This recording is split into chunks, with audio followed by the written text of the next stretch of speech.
pero no ser transformados por el poder del Evangelio. Entonces, esta ilustración me ayudó a mí a pensar en la seriedad del tema del apóstol Pablo, porque yo pensaba mientras leía esto, él se ha tomado todo el capítulo 1 y continúa en el capítulo 2 haciendo la introducción a esta carta, porque él ve este tema con mucha urgencia, de mucha seriedad. Y creo que la mayoría de nosotros pasamos muy rápido estos capítulos. Ahora, déjenme recordarles algo. Mientras Pablo está viviendo estas cosas, Pablo no está escribiendo la carta, ¿ok? La carta de Gálatas, Pablo la escribe años después de que todo esto ocurre. O sea que él ha tenido el tiempo suficiente de pensar en todo lo que ocurrió.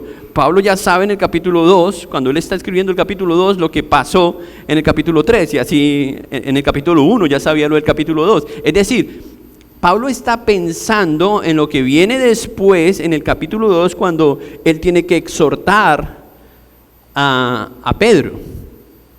Y él está siendo dirigido por Dios en la forma soberana en que Dios quiere comunicar verdades para salvaguardar el Evangelio. Dios está obrando a través de la vida y el ministerio del apóstol Pablo para conservar puro el Evangelio. Y eso es lo que nosotros hemos estado estudiando en estas primeras líneas, el primer capítulo y el segundo capítulo de la carta de Pablo a los Gálatas. Sin embargo, notamos también y hemos visto ya que en la iglesia primitiva algunos se resistían o se estaban resistiendo a las ideas puras del Evangelio, porque algunos estaban imponiendo corrientes del judaísmo, estaban buscando la forma de negociar que lo que Pablo había dicho era cierto, pero que habían otras cosas de igual importancia que podían complementar lo que Pablo dijo, sobre todo las ideas que tienen que ver con el judaísmo. El judaísmo, que era una forma, un estilo de vida, había acompañado a los israelitas por mucho tiempo. Y cuando se introduce el Evangelio y llega Jesús con las buenas nuevas, empieza eso a llegar a los oídos de todos los judíos y eso empieza a estorbar su forma de vivir, su estilo de vida. Ellos no encuentran cómo encaja ese mensaje del Evangelio con su forma de vida y con lo que ellos han creído por muchos años a través de la tradición. Ahora, es necesario que yo diga todo esto porque nosotros no somos judíos, o bueno, de pronto hay alguien aquí, ¿sí?, con raíces judías. Escuche bien lo que dije. De pronto, pero mayormente no tiene que ver con nosotros porque lo que sí estamos seguros es que somos gentiles.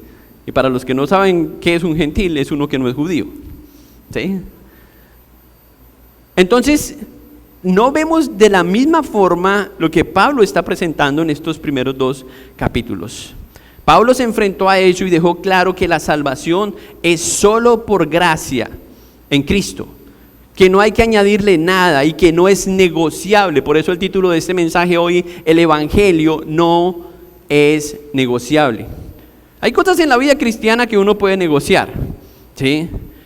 Si los pastores predican con corbata o no, si las paredes de la iglesia son de un color o no, cosas de forma que podemos negociar, pero hay cosas que aquí jamás se negociarán. Y si ustedes notan algo que tiene que ver con eso, con la doctrina especialmente y con el Evangelio, deben llamarnos la atención.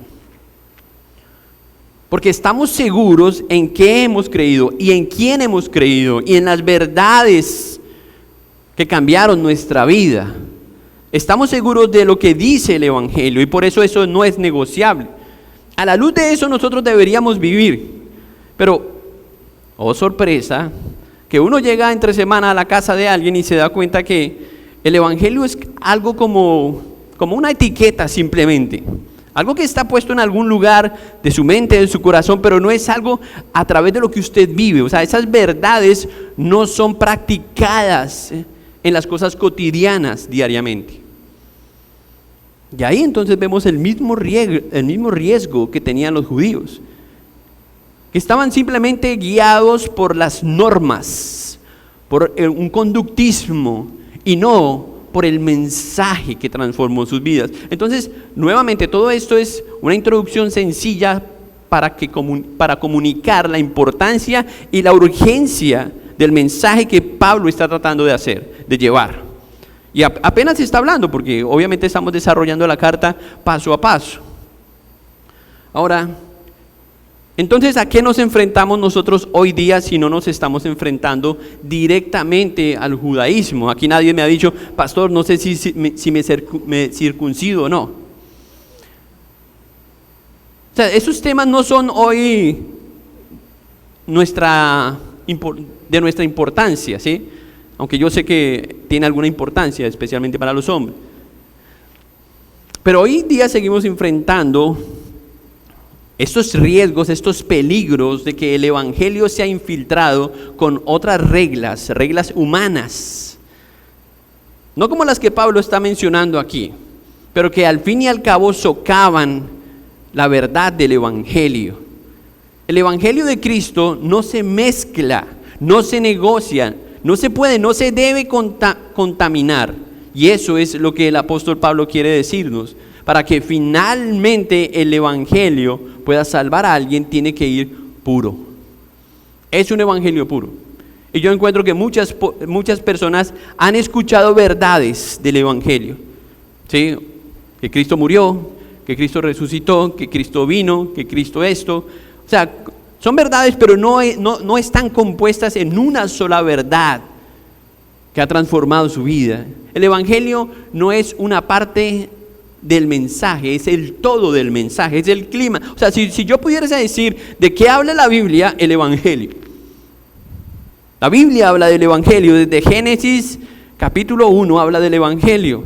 Porque ahí vienen las buenas nuevas de todo lo que Dios hizo para el hombre, y luego la caída del hombre, y luego cómo Dios quiere restaurar cómo era el hombre, su relación con Dios desde Génesis 1 y 2. Entonces, por eso es que hemos mencionado tantas veces la palabra evangelio, y el mismo texto lo menciona. Pero tenemos que seguir pensando en qué es exactamente lo que Pablo quiere decir. ¿Qué cosas ponen entonces hoy en riesgo nuestra iglesia que podrían asemejarse a esa cultura judía? Yo voy a mencionar algunas cosas, pero quizás hay muchas otras cosas que podrían amenazar hoy día el evangelio. Cosas que contaminan la iglesia. Lo que yo veo desde mi perspectiva, que está haciendo mucho daño y se está infiltrando y diluyendo el evangelio, es la psicología. Y no estoy hablando de la psicología como la medicina, ¿sí? Sino cómo se usa el púlpito para decir filosofías de hombres que tienen que ser aceptadas como verdades divinas. Porque la psicología en sí es una ciencia, ¿ok? Aunque tiene su argumento, su base en una filosofía humana, eso es lo que la diferencia de la teología. Puede ayudar en algo, pero no reemplazar lo que es la teología. ¿Okay? Vamos a estar hablando también de eso. Entonces, las raíces de la psicología descansan en el pensamiento humano, mientras que las raíces o la base, el origen de la teología descansa en la misma mente de Dios. ¿Sí? Esto nos ayuda a entender mejor por qué Pablo va a buscar la aprobación de su mensaje entre los apóstoles, porque él se ha tomado el tiempo, porque, como dice el texto aquí, él se despliega de un lugar a otro para llevar el evangelio. Pablo relata que después de 14 años, él ahora toma la decisión de regresar a Jerusalén. Han pasado 14 años después de su salvación. Algunos piensan que es un poco más, un poco menos. Ustedes saben que los tiempos en la Biblia no son exactos, pero aproximadamente. Pablo le relata entonces ahí en el versículo, miren el versículo 1 del capítulo 2. Después de pasados 14 años subí otra vez a Jerusalén con Bernabé, llevando también conmigo a Tito. Pero después subí según una revelación, y para no correr o haber corrido en vano, expuse en privado a los que tenían cierta reputación, ¿qué? El evangelio. el evangelio que predicó entre los gentiles. Mas ni aun Tito, que estaba conmigo, con todo y ser griego, fue obligado a circuncidarse. Vamos a parar aquí y vamos a orar y vamos a pedirle a Dios que nos ayude a entender estos versículos. Vamos a ir, si es posible, hasta el versículo 10 esta mañana. Padre, estamos en este lugar y creemos que no es por coincidencia, creemos que es una razón divina, Señor. Es un mandamiento también, Señor. Que no nos dejemos de congregar, que no dejemos de buscar tu rostro. Y es posible, Señor, que muchos no entienden la razón, el por qué estamos aquí. Quizás algunos solamente saben que debemos ir a la iglesia, pero no saben por qué. No saben que la razón de ello es porque Cristo murió, la amó y murió por ella para que nosotros pudiésemos estar reunidos adorándote en busca de ti, en busca de tu Hijo Cristo, en busca de adorarte a ti. Y por eso, Señor, hoy queremos pedirte, Padre, tú que nos conoces bien, queremos pedirte, Señor, que hables a nuestro corazón. De mi parte, Señor, yo me considero un siervo inútil si tú no transmites el mensaje y tu espíritu no obra para bien de los que hoy están aquí escuchando tu palabra. Por eso te pido, Señor, que de la misma forma que has trabajado en mi mente, en mi corazón, más que eso, Señor, que tú trabajes, que tú te glorifiques en la vida de quienes están hoy aquí escuchando tu palabra, especialmente en aquellos que no son tus hijos aún. Transforma sus mentes, su conocimiento, Señor, y mueve sus voluntades para que ellos tomen decisiones de vivir para ti, para tu Hijo Cristo y para tu gloria. Te lo pedimos hoy en el nombre de Jesús. Amén. Leídos estos 3 versículos, entonces vemos cómo Pablo se despide de donde está. Capítulo 2 habíamos señalado que Pablo había pasado un tiempo, ¿dónde es que lo dice? Me perdí. Bueno, dice aquí, después de 3 años, versículo 18 en el capítulo 1, subí a Jerusalén para ver a Pedro y permanecí con él 15 días. Pero después de que Pablo había pasado tiempo con Pedro, había vuelto nuevamente. Y ha pasado ya 14 años de que Pablo no está en Jerusalén. Ahora, él dice nuevamente que necesita ir por dirección del Señor, regresar a Jerusalén. Y esto me gusta mucho. Y yo voy a compartirles algunos puntos de este bosquejo. Y a medida que vamos leyendo el bosquejo, ustedes van sacando algunas lecciones. Pero lo primero que yo veo aquí en la vida de Pablo es que el evangelio nos mantiene unidos. Cuando el evangelio no es negociable, el evangelio nos mantiene unidos. Pablo actuó con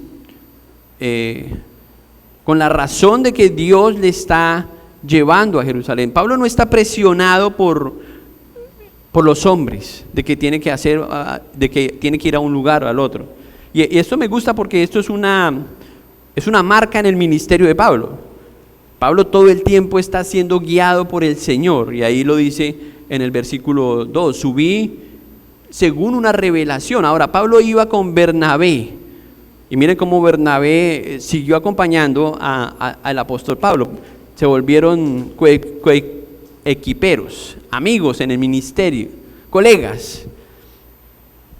Y Bernabé fue clave en el desarrollo del evangelio, no solamente en toda Galacia, sino también en Jerusalén, como él ayudó, porque entre otras cosas, ¿quién era Bernabé?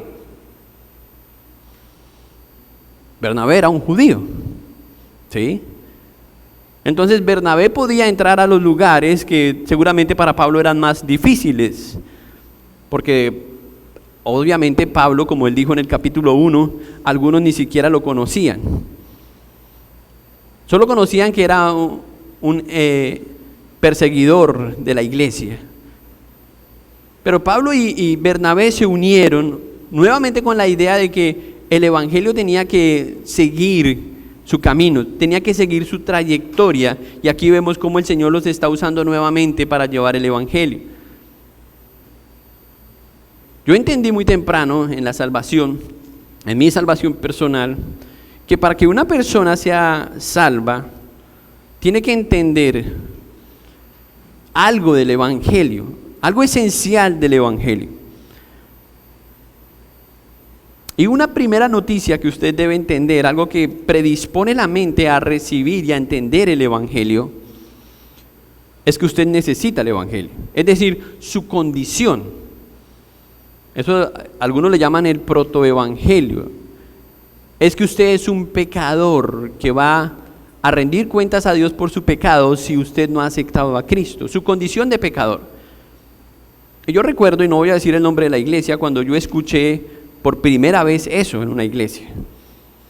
Yo no entendí el ABC del Evangelio como quizás algunos han tenido la oportunidad. Yo no entendí en detalle doctrinas, claramente no.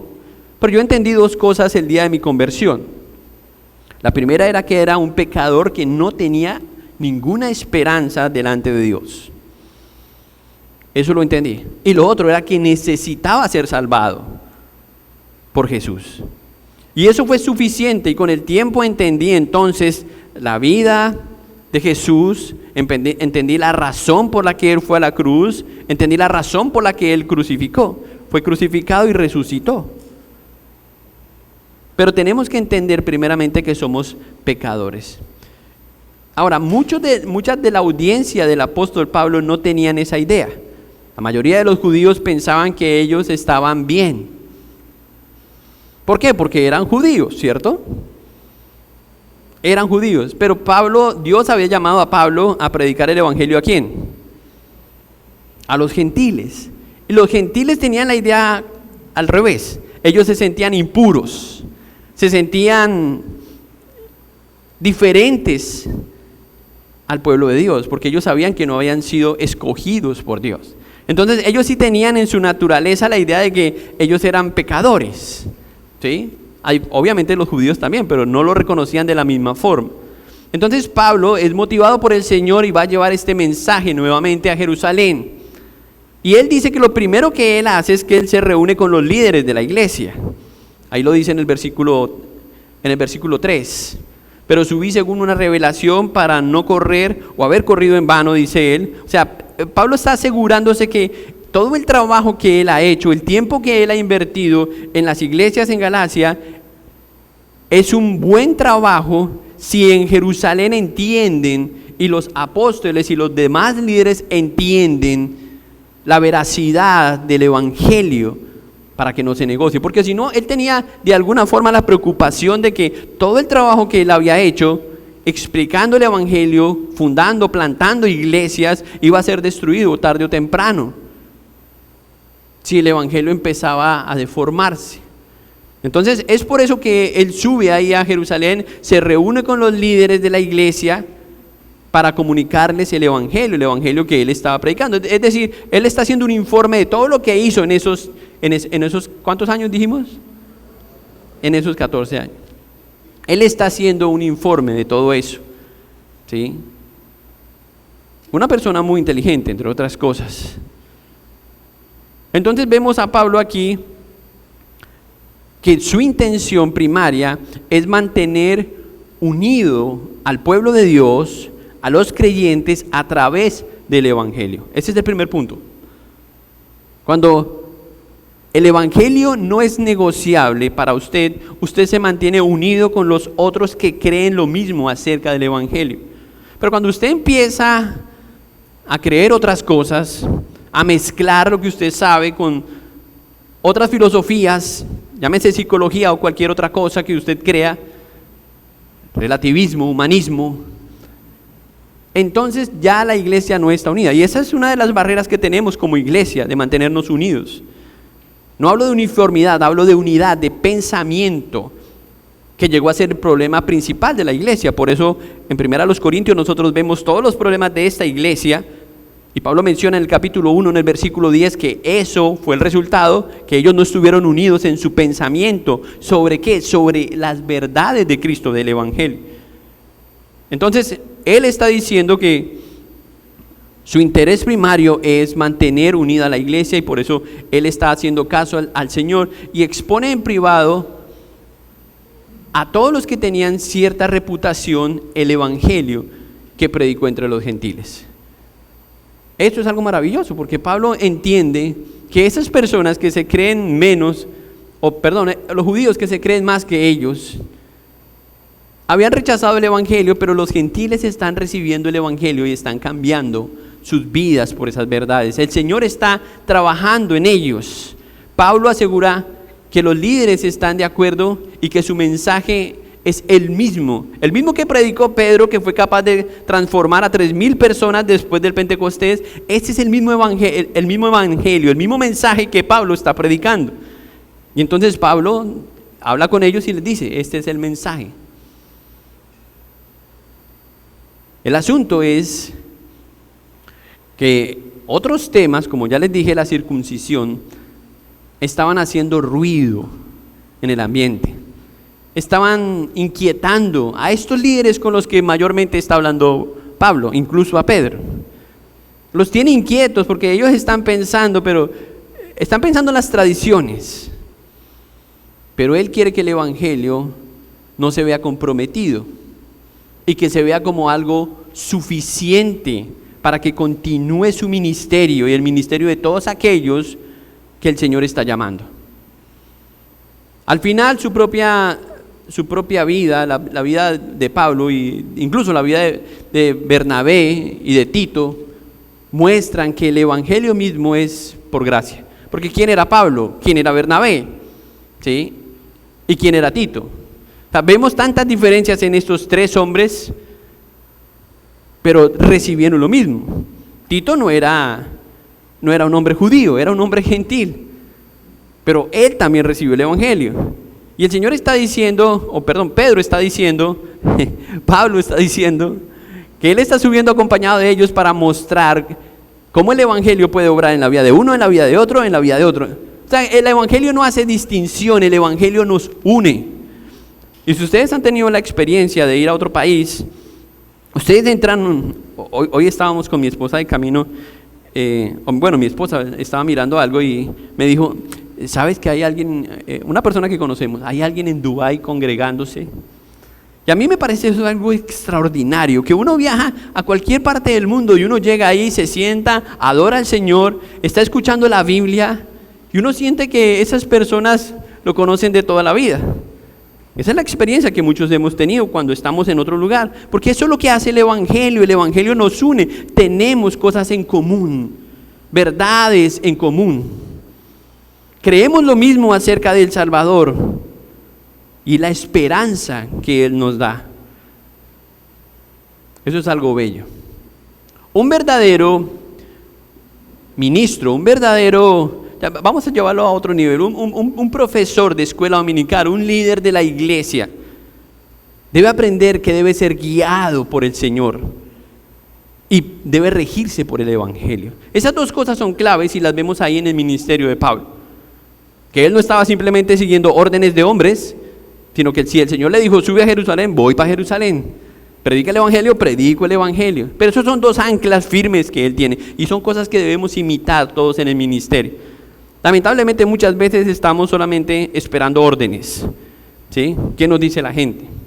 Yo recuerdo esto, yo creo que algunas veces les he contado. Un pastor que invirtió mucho tiempo en mí, mi mentor. Una vez yo le di la noticia y le dije, él tenía planes de que yo fuera el pastor principal de la iglesia que habíamos plantado. Habíamos 2 pastores en ese momento. Entonces yo le dije, pastor, tengo que decirle algo. Él, un norteamericano también. Él me dijo, dime, Alfredo. Yo le dije, el Señor me está llamando para ir a empezar otra iglesia. No puede ser. Yo le dije, sí, pastor, yo creo que es el momento de ir a empezar a plantar una iglesia en ese lugar. Yo nunca había visto a ese pastor furioso. Y él me dijo, pero no puede ser, si mira lo que hemos hecho. Y empezó a darme argumentos y todo esto. Y en serio, me costó mucho escucharlo. Y empecé a pensar, Señor, la conversación fue corta, pero él fue muy claro y mostró su desacuerdo.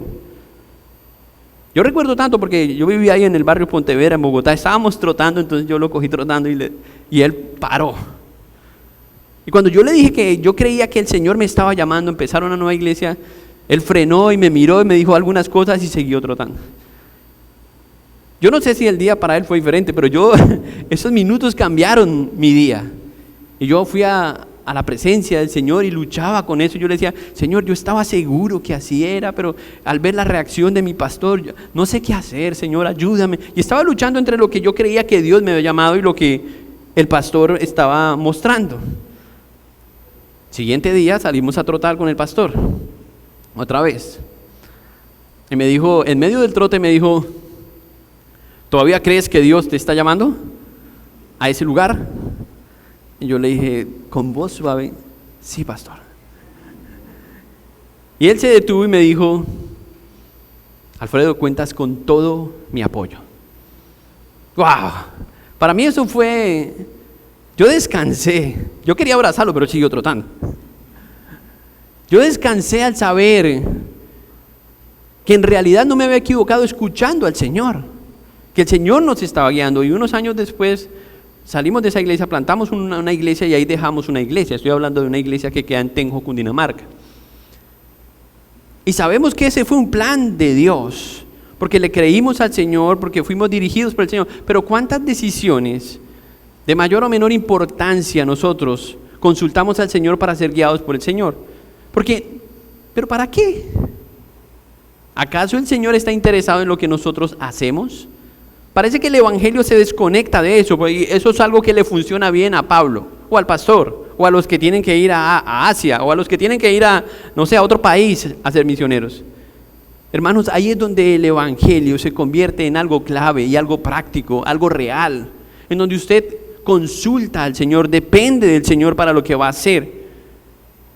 Y es por eso que estamos siguiendo la vida de Pablo al final. Estamos mirando las lecciones en la vida de Pablo. Si creemos lo mismo sobre el evangelio, estamos unidos. Pero si creemos lo mismo, si creemos el evangelio, dependemos del evangelio, dependemos del Señor. Me gustó como sonó ese himno, no hay otro nombre igual, ¿sí? Ese cántico, con tu poder se rompen cadenas. Cantamos eso, vivimos eso, creemos eso, que el evangelio puede unificarnos, que no hay otra cosa que impida un divorcio, sino que es el Señor quien puede restaurar esa relación, que el evangelio puede unir a un padre, a un hijo, a una familia que no se hablan, unos hermanos que están separados por un pecado, por un problema. ¿Creemos eso? ¿Es eso en razón de que Pablo sube a Jerusalén a comunicar que el evangelio es suficiente, que el evangelio no se negocia, que necesitamos persistir en el mensaje del evangelio? Pablo, Bernabé, Tito, todos los apóstoles, Pedro, tenían que entender eso, tenían que vivirlo. Más adelante, próximo mensaje, el próximo domingo, vamos a ver que Pedro tuvo problemas con eso, en la práctica. O sea, hermanos, estamos nosotros viviendo lo mismo, porque seguimos siendo atacados por muchas enseñanzas que no van en esa misma dirección. Mire el versículo 3, ahí menciona a Tito. Mas ni aun Tito, que está conmigo, con todo y ser griego, fue obligado a circuncidarse. Y esto a pesar de los falsos hermanos introducidos a escondidas, que entraban para espiar nuestra libertad que tenemos en Cristo Jesús, para reducirnos a esclavitud, a los cuales ni por un momento accedimos a someternos para que la verdad del evangelio permaneciese con nosotros. Es hermoso lo que Pablo dice acá. Ahora Pablo demuestra que el evangelio no se contamina con las religiones. Eso es lo que está diciendo en el versículo 3 al versículo 5. Y pone a Tito como ejemplo. Ya lo dije, Tito no era judío. Entonces dice, mire, ahí está Tito. Nadie lo obligó a que siguiera el judaísmo. El evangelio fue suficiente para transformarlo a él, un griego gentil que aceptó a Cristo. Ese es el mejor testimonio, ver el evangelio en la vida de las personas. Pero desafortunadamente algunos también estaban, y ahí dice, algunos supuestos hermanos, son falsos, no son hermanos. Se infiltraron para dañar la reputación de los que enseñaban y el mensaje del mismo evangelio. Pablo es consciente de que hay dentro de la iglesia, no estamos hablando solamente de riesgos externos, sino que hay dentro de la iglesia falsos maestros. Es más, yo creo que Algunos de ellos ni siquiera saben que son falsos maestros. No han recibido el título de falsos maestros, pero son falsos maestros. Primero porque no están siguiendo la primera regla que vimos, que es que el Evangelio los mantiene unidos. Están buscando división. Ellos dividen con sus conversaciones, todo lo que piensan están buscando división. No son fáciles de reconocer. No están conformes con el Evangelio, les falta algo. Siempre se están quejando de los líderes, de la experiencia. Están buscando algo nuevo, están esperando que algo explote en el púlpito y los ¡wow! Porque el Evangelio no es tan. Entonces empiezan a sembrar cizaña, empiezan a murmurar. Esos son los que Pablo dice que se infiltraron, hackearon el sistema para al final hacer daño, no a Pablo, sino al Evangelio, porque algunos dejarían de creer por eso. Están en los rincones, están actuando a escondidas. Esos son, así uno quizás puede identificar a algunos. Esas personas no suelen hablar de frente. No van y le dicen, pastor, mira, yo creo que este asunto no lo manejamos bien. Lo que le dicen a 10 personas, ¿sí? Ese pastor sí, tremendo. No sabe cómo hacer las cosas. Porque esas personas son así, no están buscando la unidad, están buscando la división. Lo que me gusta del versículo 5, leamos otra vez el versículo 5, a los cuales ni por un momento accedimos a someternos. ¿Para qué? Para que la verdad del Evangelio permaneciese con nosotros. ¿Qué hizo Pablo? No negoció con esos falsos maestros. O sea, él no se dio, yo estoy aquí, yo creo esto. Si alguien no cree esto, gracias, fue muy bueno haberlo conocido, esperamos verlo otra vez, pero si no vuelve está bien. Esa es la tónica de Pablo. Yo he escuchado personas que me dicen, yo los encuentro por la calle y les digo, oye, ¿y no te he vuelto a ver en la iglesia? Y ellos me dicen, pastor, honestamente, y son honestos, me dicen, pastor, honestamente es que, no sé, allá falta algo, falta una chispita, un saborcito, una cosita. Entonces yo entiendo por qué han venido aquí a la iglesia. Yo entiendo qué es lo que vienen buscando esas personas, la chispita, la cosita esa. Pero no están buscando el Evangelio. No vienen a escuchar la palabra de Dios, vienen a escuchar o vienen a sentir, a tener una experiencia. Pero no vienen a escuchar a Dios, a tener comunión con Dios, a adorar a Dios. Entonces ellos piensan que quizás en algún momento, y lo intentan, esperan 6 meses y regresan, a ver si ya hay humo en la tarima, ¿sí? O si el pastor está tumbando a la gente, alguna cosa, tienen la esperanza de que algo así va a ocurrir. Que Dios nos guarde, hermanos, de tales cosas. Porque parecen graciosas, pero cuando uno las ve, y yo he estado en congregaciones así, yo me he metido como espía en algunas iglesias, eso lo hicimos muy temprano, aquí plantando esta iglesia, porque queríamos conocer otras iglesias, entonces visitamos muchas iglesias con el pastor Jonathan, aunque es difícil ir con 2 gringos de espías, pero ahí nos metimos, ¿sí? Y vimos de todo, hermanos, de todo, servicios bailables, ¿sí? O sea, uno ve de toda cosa, pero ¿qué está esperando uno todo el tiempo? Vamos, lánzalo, saca el Evangelio, vamos, bótalo, di algo del Evangelio, Cristo, vamos, sácalo, y no, ni por las curvas. Y eso es lo triste. Entonces me gusta la firmeza con la que Pablo lo dice, a los cuales ni por un momento accedimos, no, ni 1 milímetro nos movimos, estuvimos parados en la raya, somos radicales con lo que creemos acerca de la verdad del Evangelio. No importa si esto implica que perdamos la vida, no importa si esto nos cuesta la vida. ¡Wow! Eso lo lleva a otro nivel.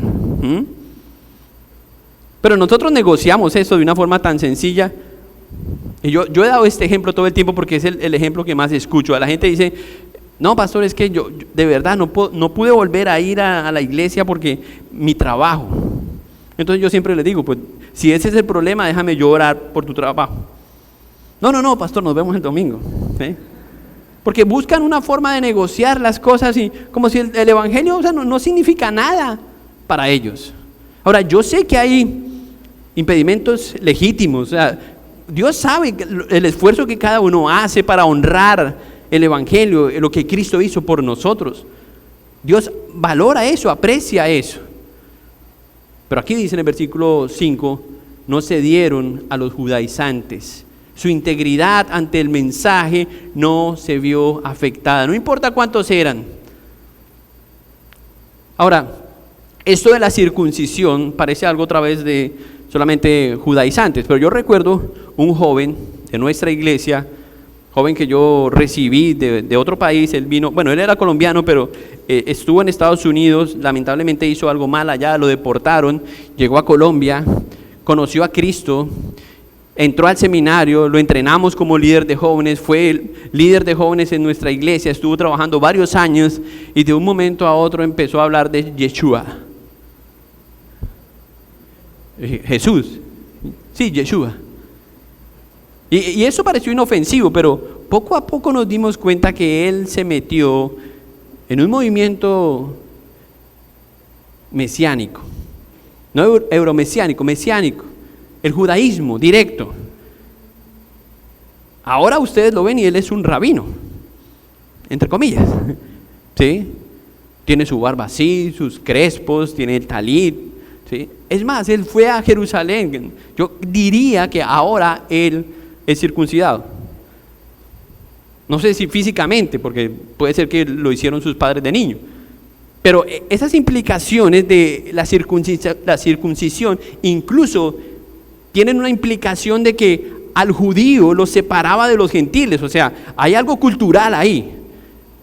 Que no solamente seguir esto era un asunto de doctrina, sino que marcaba la diferencia clara y visible entre un judío y uno que no lo era. Porque tenía que ver con el pacto que Dios había hecho con ellos, que los apartó el Señor como pueblo suyo. Si hay algo cierto de la circuncisión, es que Dios tiene que circuncidar nuestros corazones, ¿sí? Para convertirnos en sus hijos. Pero Pablo está dispuesto a probar eso, que la circuncisión es algo solamente del judaísmo y que es una implicación cultural que no es necesaria para la salvación de las personas. Al contrario, que separa a los gentiles. La circuncisión es un símbolo de la purificación y la santificación, por lo cual ellos se sentían, los judíos, mejor que los gentiles. Entonces Pablo dice que ni siquiera Tito fue obligado a eso. Y ahí están los ejemplos de Pablo para mostrar otra vez que simplemente el evangelio no se contamina con las religiones. Lamentablemente con nosotros pasa algo muy raro, porque nosotros venimos de una cultura no judía, venimos de una cultura católica romana. Si usted raspa un poquitico un cristiano, va a encontrar debajo de él un católico. Entonces, eso implica que estamos mentalmente preparados para obras. Sistemáticamente nuestra cultura está empañada por las obras. Nos han enseñado que si alguien llega a visitarte con un pan, entonces ya su mente dice, la próxima semana yo tengo que ir a visitarlo y llevarle algo. ¿Sí? Porque eso es el dar y el recibir. O sea, eso no pasa en todo el mundo. Nosotros estamos así. Esa es nuestra cultura, la cultura latinoamericana en general. El sistema de las obras. Entonces, ¿cómo acomodamos nuestras tradiciones con las que veníamos de la religión tradicional católica romana con el cristianismo y el evangelio de hoy? No nos damos cuenta y combinamos eso e intentamos entonces agradar a Dios a través de lo que hacemos, como enseñaba la tradición, que si usted hacía ciertas cosas entonces usted agradaba a Dios. Y usted solamente tiene que preguntarle a un cristiano para que vea que lo que le estoy diciendo no es mentira. Muchas veces le hacemos la pregunta, ¿y qué necesitamos para ser salvos? Pues obedecer los 10 mandamientos. ¿Eso es el evangelio? No, creer en Jesucristo para salvación. Eso es todo lo que necesitamos. Entonces empezamos, para que se den cuenta, empezamos a acomodar todo lo que traíamos de nuestra religión a nuestra fe hoy. Y empezamos a mezclar eso.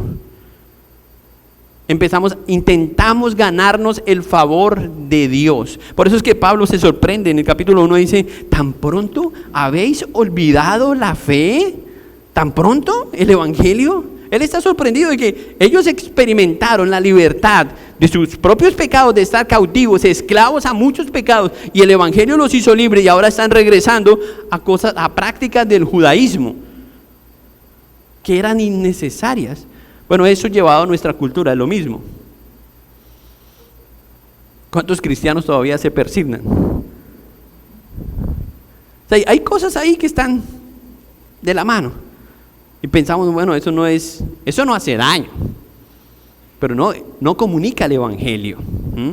Eso no es lo que la Biblia dice. Y me gusta lo que Pablo dice, para que la verdad del Evangelio permaneciese con nosotros. Mira, hermanos, la verdad debe acompañarnos donde quiera que nosotros estemos. ¿Quiénes somos? Nuestra identidad debe estar en Cristo. Donde quiera que estemos haciendo lo que sea que hagamos, nuestra identidad debe estar en Cristo. Hacemos esto porque somos cristianos. Usted puede ser un doctor, pero primero diga que soy cristiano, doctor. Usted puede ser un ingeniero, pero primero es un cristiano ingeniero. ¿Me entiende lo que digo? Su identidad está en Jesús, en el ser, lo que usted es y no en lo que usted hace. Si usted es un cristiano, yo estoy hablando a cristianos. Y espero que los que no puedan tomar una decisión hoy. Pero es lo que Pablo está comunicando, que el Evangelio no se negocia, que Él permanece en nosotros. Pablo sabía que ser radical en cuanto al mensaje sería importante. Él había dicho en versículo 6 del capítulo 1, tan pronto han abandonado. ¿Abandonado a quién? A Jesús. Él habla de Jesús. Y por eso es que Él está presentando nuevamente a los líderes religiosos a Jesús. Es tan fácil encontrarse en el camino con Jesús y olvidarse de Jesús. Quizás, si usted no piensa en Él como una persona, sino como una religión. Eso puede pasar. Usted puede estar aquí adorando a Dios y en unos años puede estar metido en el judaísmo o no sé, Hare Krishna, lo que quiera pensar, viviendo otra experiencia. Esa es nuestra realidad, hermanos, y así vivimos. Veamos los siguientes versículos, versículo 6 al versículo 10 para terminar. Pero de los que tenían reputación de ser algo, lo que hayan sido en otro tiempo, nada me importa. Dios no hace acepción de personas. A mí, pues, los de reputación nada nuevo me comunicaron. Antes, por el contrario, como vieron que me había sido encomendado el evangelio de la circuncisión, como a Pedro el de la incircuncisión, como a Pedro el de la circuncisión, pues el que actúa en Pedro para el apostolado de la circuncisión, actuó también en mí para con los gentiles. Pablo está mirando esas dos verdades. Y reconociendo la gracia que me había sido dada, Jacobo, Cefas y Juan, que eran considerados como columnas, nos dieron a mí y a Bernabé la diestra en señal de compañerismo, para que nosotros fuésemos a los gentiles y ellos a la circuncisión. Solamente nos pidieron que nos acordáramos de los pobres, lo cual también procuré con diligencia hacer. Este es el último punto. Bueno, quizás hay dos puntos ahí, pero voy a unirlos. Pablo está diciendo aquí, ahora, que el Evangelio nos llama a propósitos diferentes. Cuando entendemos el Evangelio, todos recibimos la misma verdad, pero no todos somos llamados a lo mismo. Porque su entorno, su cultura, su bagaje es diferente, su familia es diferente. Quizás usted recibe el Evangelio y lo primero que Dios le dice es, bueno, vamos a restaurar su hogar. Vamos a empezar por la casa, vamos a organizar la casa, vamos a barrer la casa. Quizás otros están bien, entonces el Señor les pide otra tarea, pero tienen el Evangelio tiene obviamente el propósito de salvación. Eso es una justificación, es una declaración de Dios. Usted no hizo nada para merecer eso. Pero después de eso hay un propósito por el cual Dios lo ha puesto dentro del pueblo de Dios, lo ha escogido como parte de su iglesia. Y hay diferentes llamados, pero hay un solo evangelio. Un solo evangelio. No importa lo que usted haga, puede usted ser el director de cine al parque, el director del grupo de adoración, el director de cafetería, no sé, el director de una fundación, de lo que sea, pero si usted no ha entendido el evangelio, su propósito no se va a cumplir, por lo menos de acuerdo a lo que Pablo está diciendo. Pedro y Pablo tenían llamados diferentes, pero el mismo evangelio, uno a los judíos, otro a los gentiles, sin importar el trasfondo cultural. Ellos vieron los dos la suficiencia del evangelio. Debemos valorar eso, hermanos. La diversidad entre nosotros mismos, como Dios, a pesar de que paisas, caleños, barranquilleros, cachacos, a mí me caen muy bien los cachacos a propósito. De todo lado, pero el Señor obra en su gracia como Él quiere. Él obra como Él quiere. Esa es la multiforme gracia del Señor, la diversidad entre la iglesia. Pablo está hablando aquí que en realidad Dios nos llama con un propósito, pero nos une en ese propósito. Y el propósito es que vivamos para su gloria. Que vivamos el evangelio. Cuando todos entendemos que hemos sido llamados como sus hijos, pero estamos, escuchen, viviendo el evangelio, lo que creemos, el perdón, la misericordia, la gracia, la bondad, todas esas cosas que están, todas esas verdades que están inmersas en el evangelio, las vivimos, entonces estamos cumpliendo el propósito, porque vamos caminando y vamos viviendo el evangelio. ¿Sí? El evangelio no es algo de los domingos, el evangelio no es algo del tiempo en la mañana, cuando usted se levanta 10 minutos para el Señor y el resto del día es para mí. No, es para el Señor. Tú te dedicas, te vives para el Señor. La fe verdadera, y dice Pablo con el último versículo, y con esto voy a terminar, la fe verdadera se refleja en el amor e interés los unos por los otros. Por eso es que, ¿qué dijeron Pablo, Jacobo y los demás? Dijeron, ok, ya está, el evangelio no hay nada que hacer, esa es la verdad. Ahora lo único que les vamos a pedir es, no olviden a los pobres. Pero ¿qué dijo Pablo? Lo cual también procuré con diligencia. O sea, eso era algo natural si somos evangélicos. Si el evangelio ha penetrado en nuestra mente, ¿cómo vamos a ignorar las necesidades de los demás? ¿Sí? Eso es algo natural. Obvio que lo vamos a hacer. Por eso Jesús dijo, bueno, a los pobres siempre los tendréis. ¿Para qué? Para que luzca el evangelio. La forma en que nosotros vivimos con ellos. La forma en que nosotros actuamos cuando vemos una necesidad. Estas son palabras de Jesús enseñando a sus discípulos que nunca les faltará oportunidades para ayudar a los necesitados. Eso es lo que dice Jesús cuando dice los pobres siempre los tendréis, pero a mí no. Ahí está. Vivan el evangelio con los pobres, demostrando las buenas obras, lo que Pablo dijo en Efesios 2, 8 y 9, que somos salvados por la sola gracia en Jesús, pero para buenas obras. Para que en nuestra vida el resultado del evangelio sea una vida diferente que agrada a Dios y que está no centrado en sí mismo, no centrado en lo que usted quiere, en sus necesidades, sino en Él. Tenemos oportunidades nosotros de vivir de esa manera. Las buenas obras para las que Dios nos ha preparado. Eso es maravilloso. Y no es para para el like ahí, los seguidores en Instagram. No, es para la gloria de Él. Para que Cristo sea honrado, porque Él fue el que subió a la cruz y entregó su vida por cada uno de los que han creído en Él y quieren seguir y preservar el evangelio. Es para su gloria. Hermanos, el evangelio nos mantiene unidos. El evangelio no se contamina con las religiones. El evangelio le da propósito a nuestras vidas. El evangelio se demuestra con nuestras acciones, nuestras obras. ¿Estamos listos para seguir viviendo el evangelio? ¿A quién dijo amén? Gracias, hermanos. ¿Estamos listos para vivir el evangelio, para continuar viviendo el evangelio y honrar a Cristo? Nuestra fe debe verse reflejada en la forma, en el estilo de vida, la forma en que vivimos. ¿Es Jesús entonces tu esperanza? ¿Sí o no? ¿Es tu única esperanza o es una opción para ti? Porque si es una opción nada más, pero no es tu única esperanza, eso es otra cosa. Oremos al Señor. Padre, gracias por tu palabra. Es claro que este pasaje, Señor,